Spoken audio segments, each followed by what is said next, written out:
Nos encontramos el 17 de octubre de 1945 en la Plaza 9 de Julio en Buenos Aires. 1 millón de personas están en las afueras exigiendo la liberación de Juan Domingo Perón. Pero ¿quién es este personaje? ¿Por qué 1 millón de personas exigen su liberación? ¿Por qué 1 millón de personas exigen lo que nunca antes se exigió por una persona en toda la historia argentina? Esto es Literamático en la Historia.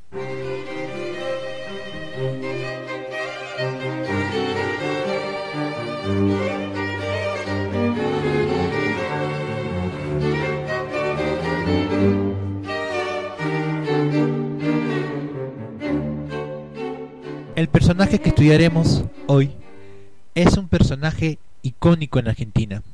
Prácticamente la historia argentina se divide en un antes y un después de él. Ni siquiera los acontecimientos de la independencia que llegaron a liberar a todo polo sur de Sudamérica fueron tan importantes para la Argentina como el paso de este hombre en su historia. Nos referimos, claro está, a Juan Domingo Perón.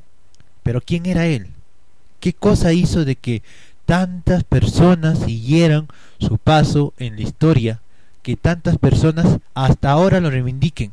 Los últimos 4 gobiernos que estuvieron en el poder son peronistas, hasta el tal grado de que casi 60 o 70 años después de su aparición política sigue teniendo una vigencia grande. Averigüémoslo. Juan Domingo Perón nació en 1895. Ingresó a las Fuerzas Armadas y fue un militar de carrera.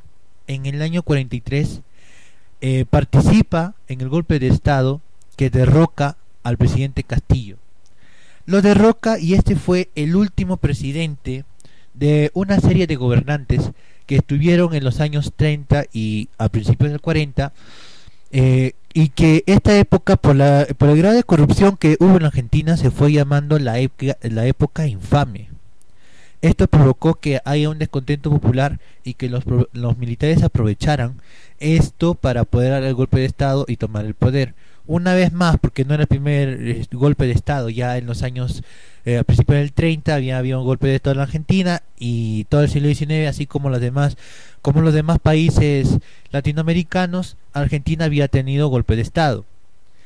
Y es acá donde la figura de Perón crece. La figura de Perón crece a grados nunca antes vistos en la historia de cualquier país latinoamericano, ya que si bien él no ejercía el poder directo en Argentina, había creado la Secretaría de Trabajo. Veamos que esto no existía antes. Si bien la Argentina era un país avanzado socialmente en materia de trato hacia las clases inferiores, y que era un país abierto a las migraciones tal cual ahora, sino que los papeles han cambiado. Antes venían irlandeses, noruegos, suecos y demás, huyendo de la hambruna, huyendo del hambre, huyendo del desempleo en Europa. Tal igual como ahora muchos de nosotros vamos a otros países, ya sea Estados Unidos, Europa, Australia.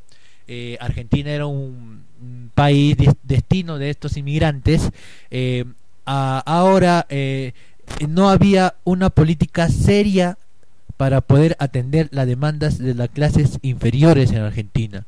Entonces, cuando llega la GO al poder, llega con un Juan Domingo Perón con un perfil muy bajo al principio, pero pues después va creciendo su influencia en la Secretaría del Trabajo, que llega a tener esta secretaría rango ministerial. Es decir, no llega a ser Ministerio de Trabajo, pero llega a tener un rango ministerial, por lo cual cuando entra dentro del gobierno de la GO, el presidente Farrell, a tomar el poder, la presidencia, decididamente toma las políticas de la Secretaría de Trabajo. Después Perón va tomando protagonismo en este grupo de poder, y llega a tomar el Ministerio de Guerra. Esto coincide mucho con el desarrollo de la Segunda Guerra Mundial, y el que Argentina no haya declarado en una primera instancia la guerra hacia las potencias del eje, que eran eran Alemania, Italia y Japón, hace de que Estados Unidos lo vea con hostilidad. No olvidemos que la mayoría de países de Latinoamérica había declarado la guerra a estos tres países en el 41 y ya estamos en el 44 y no se deciden a declarar la guerra. Viene el 45 y todavía no deciden declarar la guerra. Eso hace que el embajador norteamericano en Argentina, el embajador Braden, tome políticas contra Perón, políticas publicitarias diciendo de que ellos son fascistas, que son pro-nazis, y es verdad, era un país que de los pocos en el mundo y el único en Latinoamérica que no le había declarado la guerra hasta el año 45. Y esto hace ver a Argentina mal internacionalmente, sobre todo en la parte de influencia norteamericana que en aquel tiempo era Latinoamérica. Pero las obras sociales de Secretaría no dejarían de tener repercusiones. Se había aumentado mucho los beneficios que la clase trabajadora tenía en relación al mercado laboral antes que de la existencia de la Secretaría, y es acá donde se toma un gran una gran decisión. El gobierno de la GO, de los grupos oficiales unidos, declara a Perón vicepresidente, solamente por debajo del presidente Farrell. Esto hace que Perón tenga una cantidad de poder que asusta a sus opositores, que asusta a la clase terrateniente, que incluso a la clase industrial, que no ve con buenos ojos estas reformas laborales, estos derechos laborales que llegan a adquirir poco a poco en los sindicatos. Aparte de que Perón empieza a organizar los sindicatos para que los trabajadores puedan negociar las condiciones laborales, puedan defenderse, y crea grupo de poder. Esto se ve como una seria amenaza, tanto así que el 17 de octubre de 1945 Perón es detenido y es puesto, es obligado a dejar los cargos que tenía, deja la Secretaría de Trabajo, deja el Ministerio de Guerra, deja la vicepresidencia, y lo obligan a derrocar o a derogar todas las leyes sociales, todos los beneficios sociales que iban adquiriendo poco a poco los trabajadores. Esto crea un estado de malestar entre la clase trabajadora, crea un estado de incertidumbre en la clase trabajadora, que piensa que va a volver a los estados anteriores al Ministerio de Trabajo o a la Secretaría de Trabajo, y se reúnen cerca de 1 millón de personas en la Plaza 9 de Julio, en el Obelisco, para exigir la pronta liberación, la inmediata liberación de Juan Domingo Perón. Esto no había tenido antecedentes en la historia argentina y muy pocos antecedentes en todo el mundo. No existía un personaje que podía unir tanto a los argentinos y tanto a las clases trabajadoras, que hasta ese momento no habían tenido una voz, una persona que los representara realmente, y sentían que en Juan Domingo Perón lo representarían, tanto así de que este hombre fue elegido 3 veces presidente en su país. Ningún otro argentino ha podido ser elegido 3 veces en la historia de la Argentina. Es el político más importante que ha tenido este país. Pero volvamos al 45.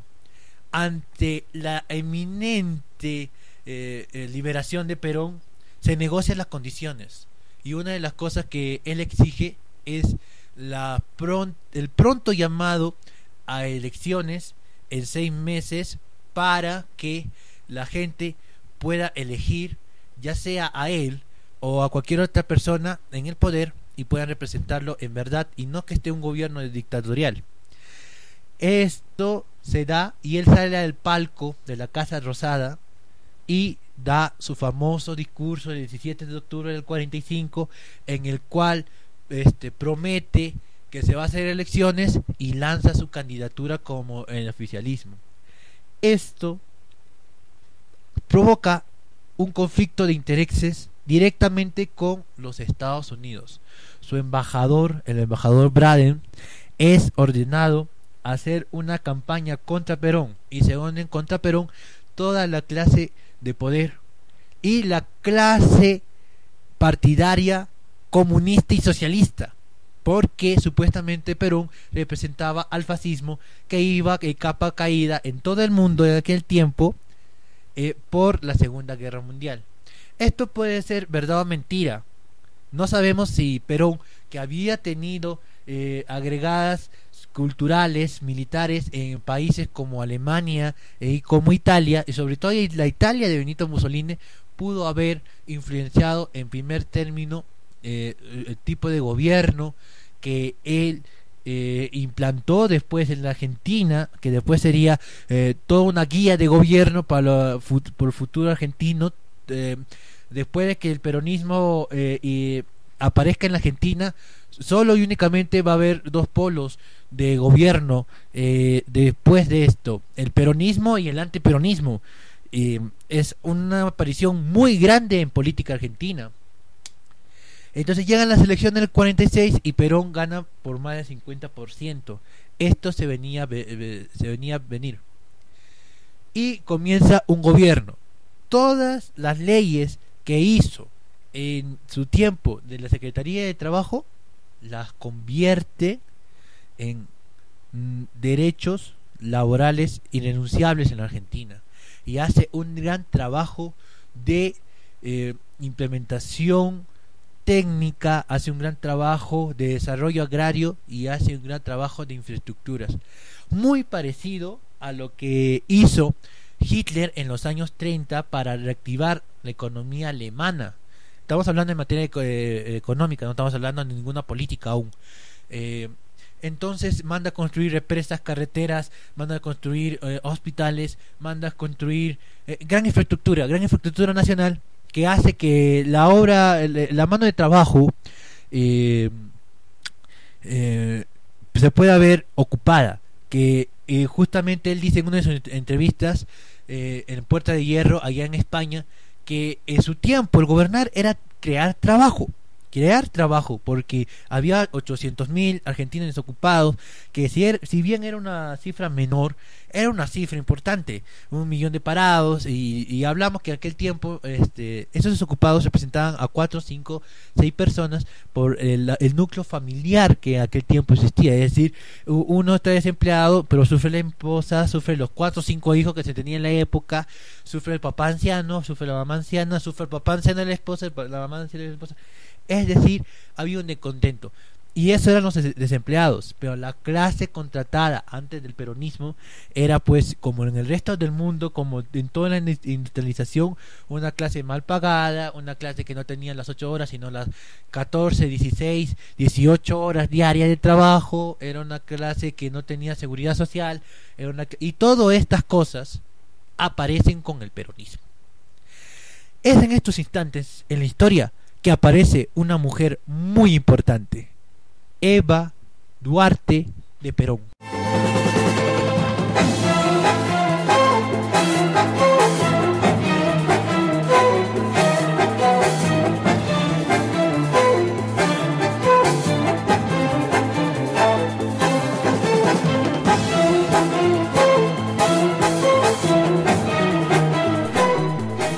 Más conocida como Evita en todo el mundo. Hay personas que no pueden conocer a Perón. Hay personas que pueden hablar de peronismo y no saber quién fue la figura de Juan Domingo Perón.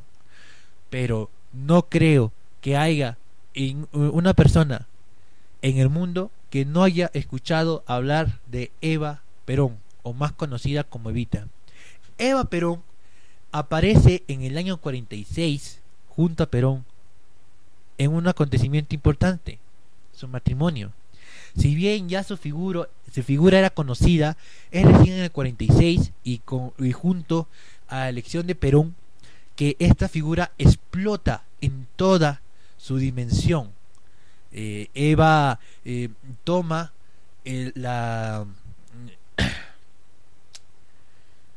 toma el cargo de primera dama, que si bien no es un cargo político, ni un cargo elegible, ni de trabajo exactamente, lo toma y lo desarrolla y lo lleva a desarrollar de una manera eh, el cual le da un protagonismo dentro del peronismo, del gobierno peronista, y toma mucho énfasis en el trabajo social. Esto hace que las capas de miseria en Argentina, las capas sociales menos favorecidas, la tomen como abanderada. Su trabajo social fue muy grande y sin paradón hasta entonces en la historia de Argentina y toda Latinoamérica, y quién sabe hasta en ese momento en todo el mundo. Se construyeron hospitales, se organizaron campeonatos de fútbol, se creó un ideario, pero alrededor de ella como protagonista, ella como persona. Estamos hablando de un tiempo en el cual las personas se sentían identificadas en las políticas no con pensamientos, sino con personas. Es por eso que Hitler era el Führer, Mussolini era el Duce, en Rumania estaba el Conducadore, en España estaba el caudillo. Eran políticas que se tomaban alrededor de personas. Ya, a pocos los países que tomaban una ideología propia de Estado o propia de gobierno, digamos Estados Unidos, digamos Inglaterra, pero estaban recién comenzando. Estamos hablando de una época en que las ideologías se personalizaban, es decir, se reencarnaban en personas. Entonces Eva Perón encarna este trabajo social muy importante que en realidad ayuda a desarrollar la Argentina. Y esto viene con las políticas de su marido, de que libera las universidades para que todo el mundo pueda estudiar, da la asistencia social, da las leyes de las 8 horas, industrializa la Argentina, apoya el agro, apoya el cine, pero todo este apoyo, todo este trabajo y todo este desarrollo se va peronizando. Es decir, si bien el peronismo no era fascista, no era comunista, no era socialista, ni tampoco liberal, es una política más camaleónica, es una política que invita a todos, pero dentro del grupo. Es decir, es como cuando tú agarras y te juntas con tus amigos, ¿no? Sí, claro, y le dices a alguien, tú puedes ser mi amigo, tú puedes ser mi yunta, tú puedes ser la persona que me acompañe, que pueda compartir conmigo esta mesa, pero dentro de mis amigos, y vas a decir que eres amigo de, no que tú eres una persona que está participando, no, sino tú primero eres amigo de tal, fulano de tal, pero antes no eres nadie. Y entonces el peronismo va peronizando, va metiendo a todo el mundo dentro de sus organizaciones peronistas, va ayudando, pero va peronizando, va metiendo a todo el mundo, todas las instituciones se van peronizando. Es decir, tienen que estar dentro de lo que es el partido de gobierno que se armó después el Partido Justicialista. Tienen que estar así, y así va peronizando toda la Argentina. Esto, claro está, va a generar oposición, porque no puedes tú monopolizar la política. Esto va generando una oposición reaccionaria, va generando una oposición que se siente agredida, porque ¿qué cosa pasa? Cuando no eres del peronismo, tampoco te beneficias de eso. Y como es la primera vez que se da una revolución de estas magnitudes en la Argentina, la gente va aceptando de buena manera que la vayan peronizando, que la vayan institucionalizando hacia el partido de gobierno. Y el partido se funde con el Estado. Tanto así que los honores estatales se dan a nombre del partido, las grandes manifestaciones culturales se dan a nombre del partido, no del Estado. Prácticamente argentinismo se va asociando a la idea de peronismo, y esto ha repercutido mucho en la política posterior que tuvo la Argentina, al tanto polarizar tanto peronismo como antiperonismo, pero peronismo al fin, ¿sí? Y la palabra es peronismo. ¿Y qué era el peronismo? Entonces el gobierno de Perón va desarrollándose, va dando beneficios sociales, va organizando a la gente, va haciendo una institucionalización, pero bajo el manto del peronismo. Es decir, digamos, la CGP o el gremio de trabajadores peronista, el apoyo peronista. Se hacen instituciones, colegios con los nombres de Juan Domingo Perón, o se hace bajo el nombre de Eva Duarte, que va creciendo y va creciendo más en su figura. Y va creciendo, y esto va encontrando más oposición, y se va cada vez más induciendo a la gente de que esto es un tipo de fascismo que se va dando. Llega el año 48 y Eva Perón viaja a la España de Franco.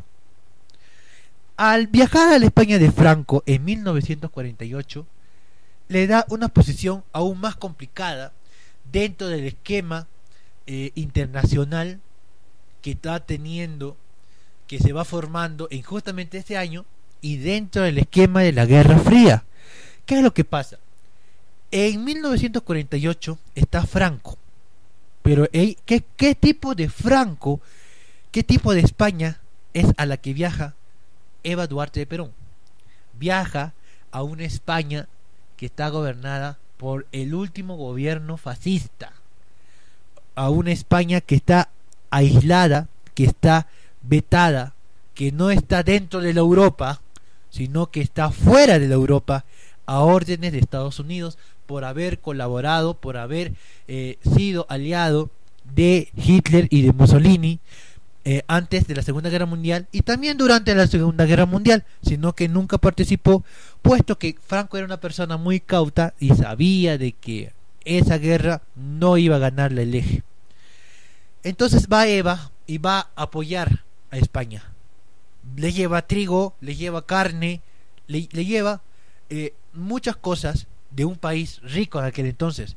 En aquel entonces la Argentina era uno de los países más ricos del mundo.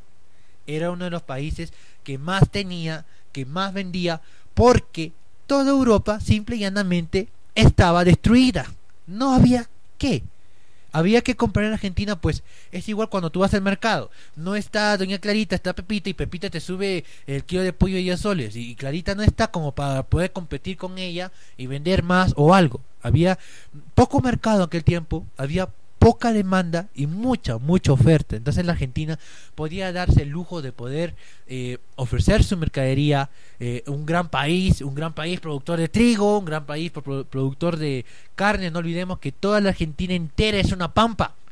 Argentina son pampas, Argentina son los Andes, pero eso es pampa, son pampinos. Es la Argentina de los gauchos.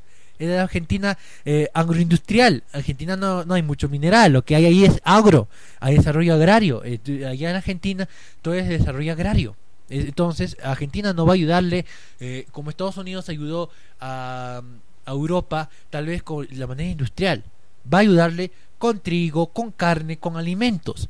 Y ella dice que los descamisados, que era la denominación que se le daba a los peronistas, pero a los peronistas de las clases bajas, digamos de la clase obrera, de la clase pobre, ya era igual como cualquier simpatizante de la Falange o cualquier simpatizante de Franco. Va, la reciben en el aeropuerto, le dan los máximos honores, le presenten a la Virgen. No olviden que este gobierno de Franco era religioso, era un gobierno católico, era un gobierno de corte monárquico, así no haya restaurado en vida Franco, era un gobierno que tenía esa misión de restaurar la monarquía, ¿ya? Y lo ayuda a Franco en lo peor de su gobierno. Yo calculo de que si Perón no hubiera ayudado a Franco en aquel entonces, si Eva no hubiera viajado y hubiera dado cierta estabilidad al país en todo este problema de que no tenía divisas, de que estaba aislacionado, de que había una escasez de alimentos, Franco caía a los 3 o 5 años de esa escena. No se habla mucho de esto. No se habla mucho tampoco en la Argentina, ya que insultaríamos a la gran figura que se ve de Perón. Pero sí existe esta ayuda, sí existen los videos, sí existe todo esta parafernalia propia de la época, propia de caudillos, porque Perón era un caudillo y Franco se hacía llamar el caudillo, ¿no? Entonces llega Evita, da el apoyo, vuelve y Perón se gana mucho más el apelativo de fascismo, ¿no? Pero como le digo, el peronismo no es un tipo de fascismo, es una corriente que se va adaptando a las necesidades, porque también vemos acá que el peronismo se vuelve en un principio católico. Si bien ya a finales de su gobierno, ya en la segunda parte, que aún no llegamos, el catolicismo se aúna con el comunismo, que son ateos, para sacar a Perón del poder. En un principio Perón es católico, apoya el catolicismo, instaura el curso de religión en los colegios de manera obligatoria. Es decir, como les digo, el peronismo se va adaptando a los tiempos, se va adaptando a las circunstancias, y así como en los 40 el peronismo se fue adaptando a lo que era el apoyo social, a lo que era un estado totalitario, a lo que era un tipo de gobierno tanto de apoyo como de represión, porque también hubo represión durante el gobierno de Perón. Ya en los años 90 Menem dirían que Perón apoyaba el liberalismo, y muchos dirían, no, pues si Perón era acusado de fascista y comunista, o de un fascismo-comunismo, y ahora digan que no, que era el abanderado del liberalismo, que era de la política neoliberal, y Menem venía con eso. Y después, años más tarde dirían, no, que Menem no era peronista, y volverían al bienestar social, y después, y así es el peronismo en toda la historia argentina. En toda la historia argentina, el peronismo va adaptándose a las circunstancias que mejor le convenga al pueblo y a las clases sociales menos favorecidas. Es por eso que las clases dirigenciales no pueden acusarlo de algo específicamente, porque el peronismo va mutándose, ¿ya? Y así va pasando con todas estas reformas sociales, con este cúmulo de enemigos que se va ganando, teniendo a los comunistas en contra, teniendo a los socialistas en contra, teniendo la opinión internacional en contra. Llega el año de los 50. En el año 51 se dan las nuevas elecciones que convoca Perón. En estas elecciones Perón gana por más del 60%. Hay un gran favoritismo hacia su persona, pero va chocando con la política internacional. La Europa se está recuperando, van produciendo sus propios alimentos. Tanto Alemania como Japón salen de ser enemigos a ser aliados internacionales. La China de Mao toma el protagonismo en estas épocas. El panorama internacional cambia, y cambia el peronismo. Se entra a la crisis económica del año 50. La crisis económica del año 50 no se da por una escasez de alimentos, no se da por una falta de trabajo, sino por la inflación. Al ver bienestar, cuando la gente tiene más dinero para gastar, ofrece más por los alimentos. Esto hace que los vendedores demanden más por un tipo de alimento, que los precios suban y se genere inflación. Y al producirse este bienestar social, al producirse este tipo de trabajo, más por la política internacional que por las políticas internas, que se da más por la condición que tuvo la Argentina de ser el único que vendía los alimentos de aquel entonces y venderlos a los precios que quería. Cuando los mercados europeos, cuando los mercados internacionales se recuperan, dejan mal parada a la Argentina. Entonces dejan a la Argentina ofreciendo altos precios, y los otros ofreciendo los precios que llegue. No olviden que estamos hablando de economías que se están recuperando. Estamos hablando de economías que recién están dándolo todo por todo para recuperarse, para dar bienestar a sus propias personas. Entonces no van a comenzar dando precios elevadísimos. No, van a comenzar dando precios bajos. Van a comenzar regateando, van a comenzar queriendo primero tener divisas para poder generar trabajo, para poder generar instituciones técnicas que ayuden a su progreso, a su desarrollo, a su bienestar, para poder comprar más cosas. Entonces estas repúblicas posguerra, Inglaterra, la India, que se ve afectada por su independencia de Inglaterra, Alemania misma, Italia, y que si Italia es un país agricultor, es decir, Benito Mussolini la quiso convertir en un país industrial. Es un país sí industrializado, con mucha industria, pero en sí es un país agricultor, tanto así que Benito Mussolini llega a hacer que Italia sea independiente en la política de trigo, y Italia no fue tan atacada como Alemania. Italia sí tuvo las condiciones como para recuperarse rápido. Italia no es Alemania, Italia es Italia, ¿ya? Y no hubo tanto estrago, no. Italia a la primera le tomaron Sicilia, que es la isla peninsular de Itálica, y Italia se rindió. Y Benito Mussolini quiso renunciar. Es decir, los italianos no son los romanos guerreros de antes, sino son gente que se sofisticó, gente que llegó a ser un tipo de cultura diferente a la cultura guerrera por la cual se conocía en aquel entonces. Y Benito Mussolini no cambió ese paradón. Entonces hay un mercado internacional fuerte, hay un mercado internacional vigoroso y hay un mercado internacional urgido. Entonces los países que antes le compraban a Argentina compran más barato a otros países. Ya, esto también se da con un crecimiento económico del apoyo técnico que da Estados Unidos al resto de Latinoamérica. Entonces esas condiciones hacen que la economía argentina entre en una crisis inflacionaria. Hay personas que dejan de vender, todo se está exportando, bajan los precios de la exportación, siguen vendiendo, ya, y el mercado interno se ve afectado. Entonces Perón toma las políticas necesarias ya a su segundo gobierno. Pero acá hay un gran problema. Para las elecciones de 1951, Perón da el voto a la mujer. La mujer se ve más representada. Dentro de su gobierno, del primer gobierno, da derechos a la mujer. Le da derechos que propugna, digamos, el socialismo, el comunismo. Le da derecho a voto, le da derecho al trabajo, a las mismas condiciones de trabajo, a los mismos derechos laborales que tiene el hombre, al mismo salario, a descanso materno. Y todas estas cosas se dan durante su gobierno. Pero la mujer no tiene en realidad representación política en Argentina. No existe la congresista mujer, no está.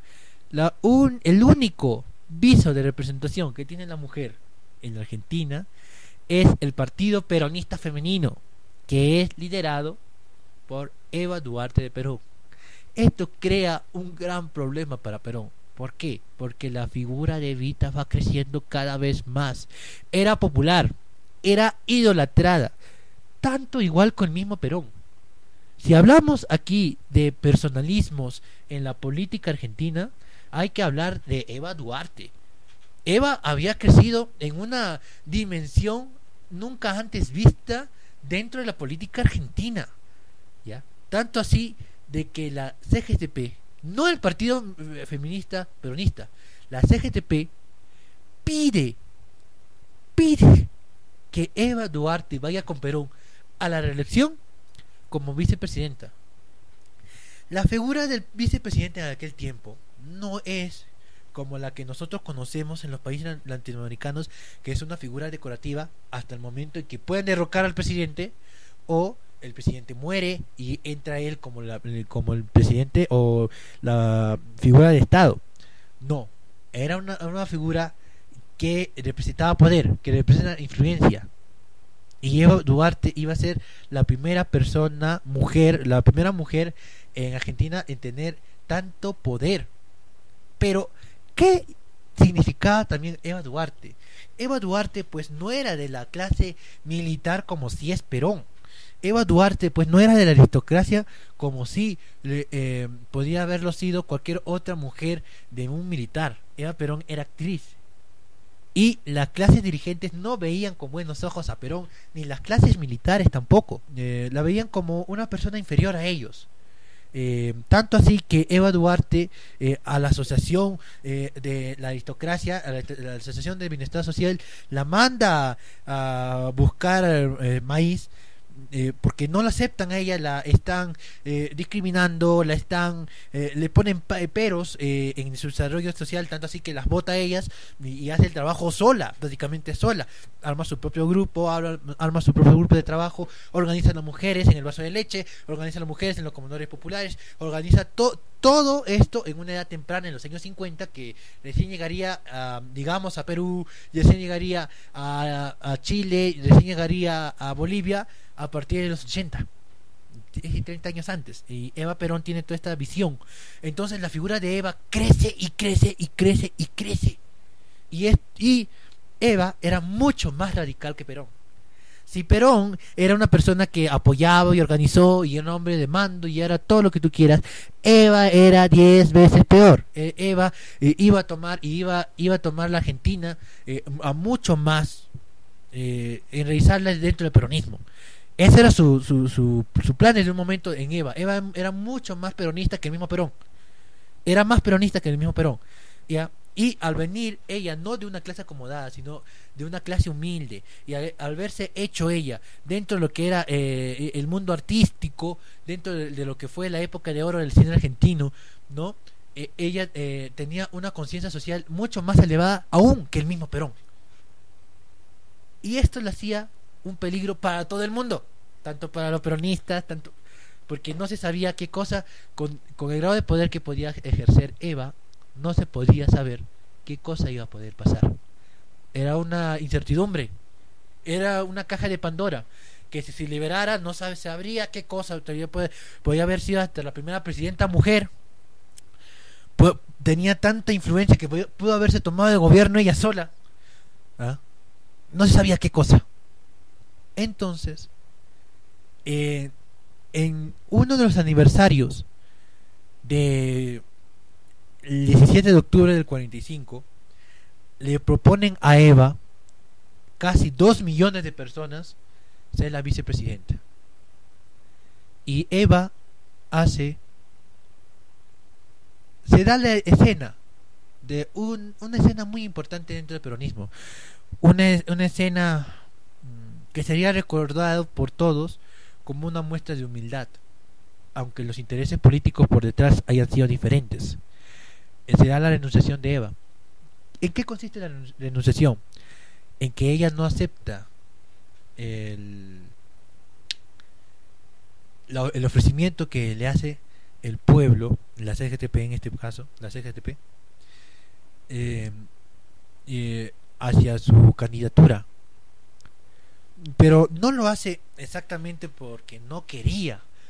Muy seguro de que Eva hubiera querido tomar parte del gobierno de una manera más de influencia que lo que tenía hasta ese entonces,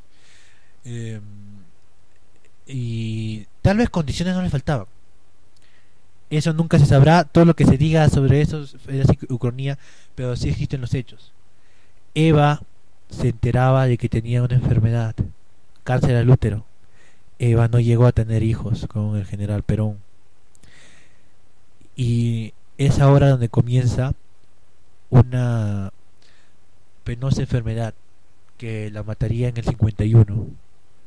El cáncer se llevaba así a una mujer muy importante para los argentinos. Es decir, uno puede llegar a ser peronista o antiperonista en Argentina. Puedes ser hincha de Boca o River, y la gente va a pelear en Argentina por esas cosas, pero no va a pelear por la figura de Eva. Como les digo, pueden ser peronistas o antiperonistas, pero nadie va contra la figura de Eva. No hay detractores prácticamente en la figura de Eva, y son muy pocos las personas que le reprochan cosas a Eva Duarte, dado la unión que tiene su persona con el trabajo social. Es decir, en el año 2010 fue el bicentenario de la independencia de Argentina, y Eva Duarte fue elegida como la mujer del bicentenario. Fue una mujer de mucha influencia, que lamentablemente no le alcanzó la vida para hacer las cosas, y se fue joven. Ella murió a los 35 años. Murió sin tener la oportunidad en la vida de demostrar tal vez lo que era, pero dejó un legado grandísimo. No hay mujer en la Argentina que no reivindique su figura. No hay mujer en la Argentina que no diga que Eva fue, que Eva dio por el peronismo, pero dio por la Argentina. En una de las declaraciones que dio Perón en Puerta de Hierro, allá en España, ya por los años 60, decía de que si bien él estaba construyendo una Argentina nueva, era Eva que estaba con los menos favorecidos afuera, esperando de que él lo hiciera. Y Perón siempre declaró de que Eva fue el amor de su vida, a pesar de que después tuvo mujeres. Eva, Eva fue muy importante y a nivel personal para Perón fue una gran pérdida. Y para el peronismo más.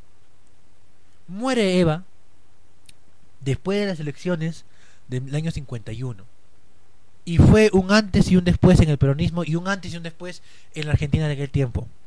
Ya sin Eva, las personas que se coactaban al peronismo por la figura de ella se van separando, se van alejando del peronismo. Se pierde mucho después de la figura de Eva, porque Eva representaba ese sector del peronismo que no era leal a Juan Domingo Perón, sino que era leal a Eva Duarte, que era leal al trabajo social.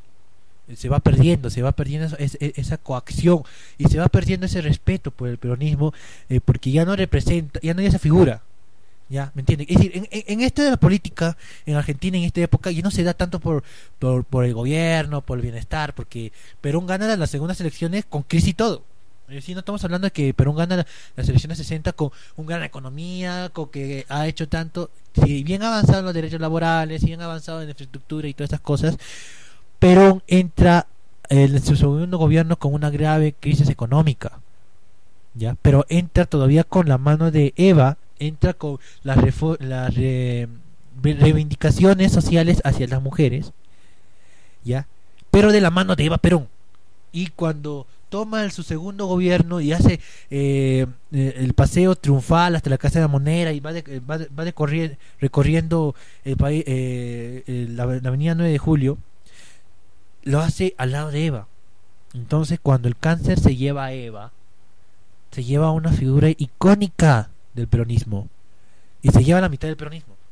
Entonces el peronismo en su segundo gobierno, si bien logra revertir la crisis económica, si bien logra poner los estratos de poder, se va ganando muchos enemigos a partir de que Eva ya no está con Perón, y va debilitándose cada vez más y se hace necesaria la figura de Eva y Perón se queda soltero. En lo personal se dice mucho de que a él le chocó mucho la pérdida de Eva, si la amaba en realidad.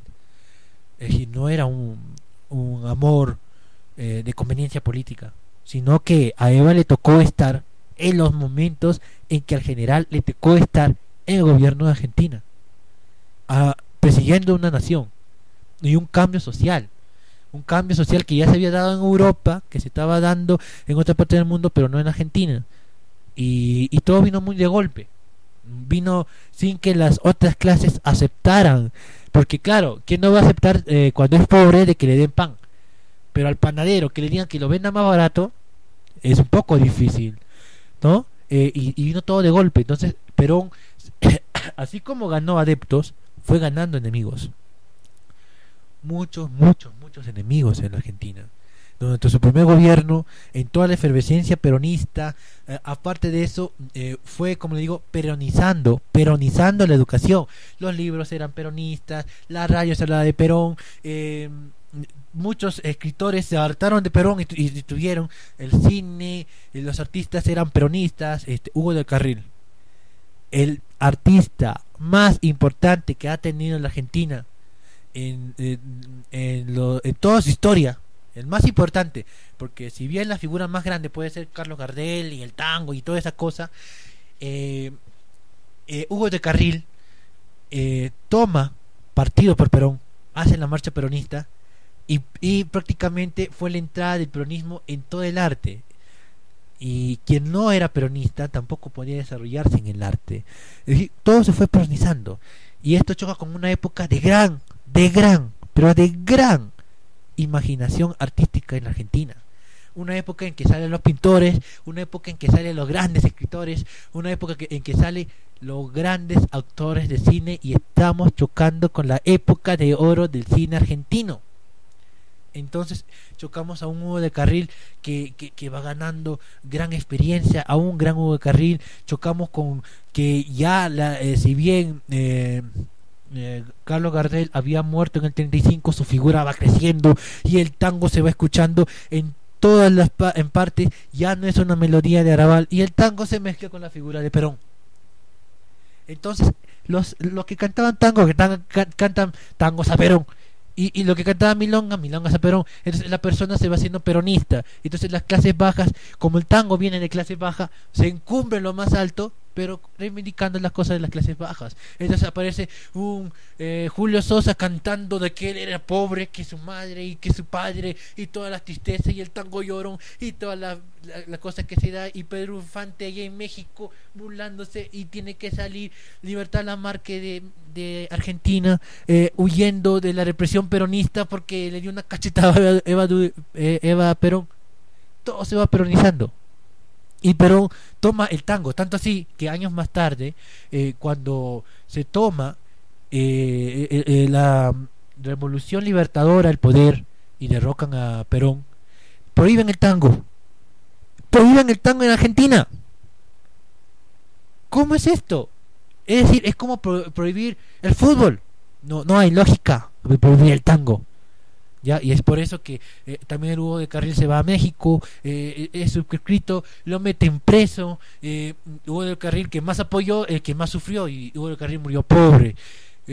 Pobre tal vez en bienes materiales, pero rico en todo el legajo que dejó. Es decir, un argentino tiene de qué enorgullecerse con Hugo de Carril, ya, porque su gran trabajo de dirección, su gran trabajo actoral es grande, y la música que él hizo es grande, y dejó el tango en lo más alto. Es decir, Gardel lo llevó y Hugo de Carril lo desarrolló, y no hay nada que discutirle ya a esas figuras. Entonces se va terminando el primer periodo peronista, ganan las elecciones y quedamos hasta acá. Y después de haber recorrido todo el peronismo en su comienzo, después de haber visto esta gran efervescencia el 17 de octubre de 1945, después de haber visto cómo Perón influenciaba en la educación, cómo Perón peronizaba toda la Argentina, cómo se iba formando el curso de la personalidad, cómo la figura de Eva Duarte iba tomando más protagonismo día a día dentro del peronismo, cómo todas las personas se fueron coaligando contra el peronismo en una contestación natural cuando se agrede hacia su modo vivendi, a su modo de vida. Cómo vemos de que el catolicismo en un principio fue la inspiración de Perón para después prohibirlo. Cómo vemos, terminamos el primer gobierno y le invitamos hacia la segunda parte de Juan Domingo Perón y del peronismo. Y bueno, es la primera vez que hago este tipo de programas y tengo que dedicarle este programa entero a Diana Uribe. Diana Uribe es una historiadora de Colombia. Es la persona que mediante la radio ha logrado hacer que la gente aprenda, pero aprenda de una manera especial, simple, como tiene que ser. La educación no tiene que ser complicada, y esta es una posición política. Es por eso de que yo también me uno a los esfuerzos que Diana está haciendo para llevar la educación a todos los rincones del planeta, o al menos de nuestras naciones, de que la educación sea simple y directa, de que la gente pueda entender la educación.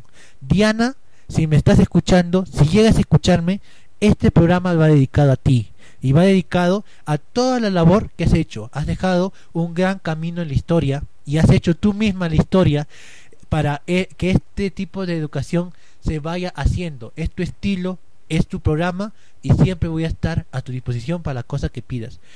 Te lo dedico a ti. Y bueno, amigos, me voy despidiendo, no sin antes invitarlos a la segunda parte de este documental o de este audio. Perdonen los errores, disculpen las molestias, y con ustedes fue Literamático Mineiros.